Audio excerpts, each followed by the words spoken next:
You ask Tiger to solve. This deals with linear equations with one unknown. The final result is y equals -3. Let's solve it step by step. Simplify the expression. Expand the parentheses. Simplify the arithmetic.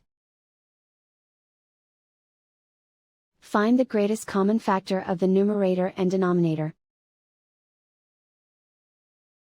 Factor out and cancel the greatest common factor. Group all constants on the right side of the equation. Subtract 2 from both sides. Simplify the arithmetic.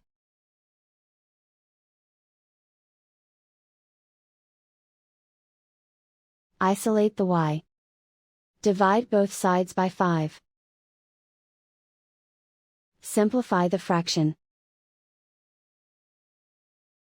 Find the greatest common factor of the numerator and denominator.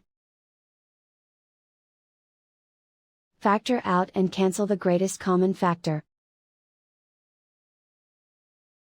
And so the final result is y equals -3.